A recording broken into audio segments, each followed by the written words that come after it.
ابو صالح جنگی دوست کہتے ہیں حضور بتائیے وہ شرط کیا ہے؟ غور کرو مسلمانوں، اس واقعے پر توجہ دو۔ اللہ اکبر میرے پیارے اسلامی بھائیوں، حضرت ابو صالح جنگی دوست کہتے ہیں حضور بتائیے وہ شرط کیا ہے؟ وہ باغ کے مالک کہتے ہیں اے بیٹا سنو سنو، میری ایک بیٹی ہے، اس سے آپ کو نکاح کرنا ہوگا۔ اللہ اکبر، غور کرو مسلمانوں، حضرت ابو صالح جنگی دوست من ہی من میں پکار اٹھتے ہیں اور کہتے ہیں یہ تو کوئی آج کل کی بات نہیں ہے جو میں آج ان کی شرط کو قبول کر لوں اور کل ان کے وعدے کے خلاف کروں۔ اللہ اللہ، کروں تو کیا کروں، یہ تو ایسی شرط ہے جو زندگی بھر کے لیے ہے۔ میرے پیارے اسلامی بھائیوں غور کرو، وہر متقی پرہیزگار بزرگوں سے اعظم کے والد محترم وہر تقوی ان کا، اللہ اکبر، وہ کہتے ہیں ہو نہ ہو یہاں میں شرط جو منظور کر لوں گا تو مجھے یہاں معافی کا پروانہ مل جائے گا،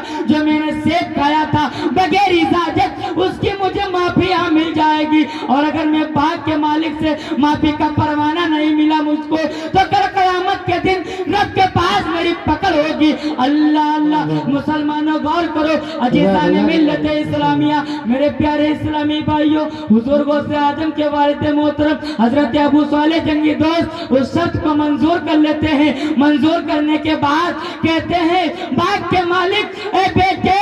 آپ نے شرط تو منظور کر لیے لیکن اس کے کچھ صفات ہیں میں بیان کروں، پھر آپ مجھے بتانا کہ آپ نے میری شرط کو منظور کیا یا نہیں۔ اللہ اللہ، میرے پیارے اسلامی بھائیوں غور کرو، مسلمانوں توجہ دو، وہ باغ کے مالک کہتے ہیں اے بیٹے میری جو بیٹی ہے وہ آنکھوں سے اندھی ہے، اللہ اکبر، کانوں سے بہری ہے، زبان سے گونگی ہے، ہاتھوں سے لونجی ہے، پیروں سے معذور ہے۔ اب بتائیے بیٹے،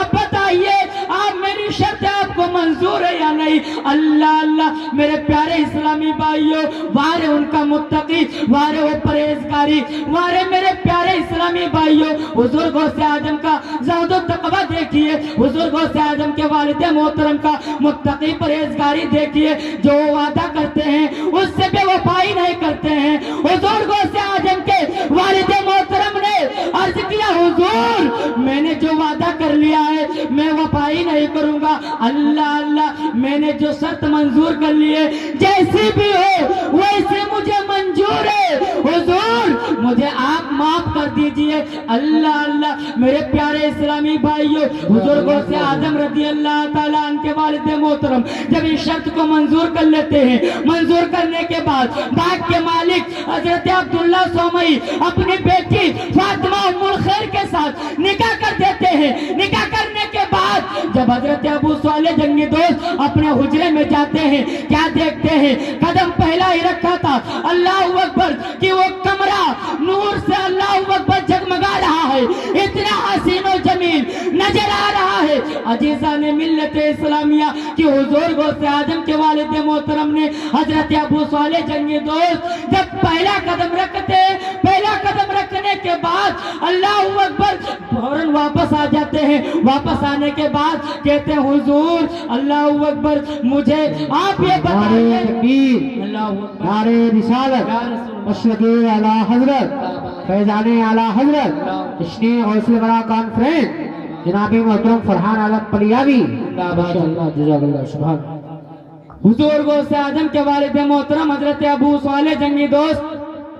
جب حجرے میں داخل ہوتے ہیں، داخل ہونے کے بعد کہتے ہیں حضور مجھے معاملہ سمجھ میں نہیں آ رہا ہے، آپ نے جو بتایا تھا کہ میری بیٹی آنکھوں سے اندھی ہے، کانوں سے بہری ہے، ہاتھوں سے معذور ہے، زبان سے گونگی ہے، پیروں سے لنگڑی ہے، اللہ اکبر، لیکن اس کے سارے ایزا صحیح و سلامت نظر آ رہے ہیں۔ اللہ اللہ، وہ باغ کے مالک کہتے ہیں اے بیٹا آپ کا کہنا بھی درست ہے، میرا بھی کہنا درست ہے۔ اللہ اللہ، وہ باغ کے مالک کہتے ہیں اے بیٹا سنو سنو، میں نے جو کہا تھا کہ میری بیٹی آنکھوں سے اندھی ہے اس کا مطلب یہ ہے کہ میری بیٹی نے آج تک کسی اللہ اکبر یعنی کسی چیز کو، اپنی گندی چیزوں کو اپنی آنکھوں سے نہیں دیکھا ہے، آج تک میری بیٹی نے اپنی نظروں سے بری باتوں کو نہیں دیکھا ہے۔ اللہ اکبر، میرے پیارے اسلامی بھائیوں، اس کا مطلب یہ ہے۔ اور جب کہا حضور غوث اعظم کے اللہ اکبر نانا جان کہا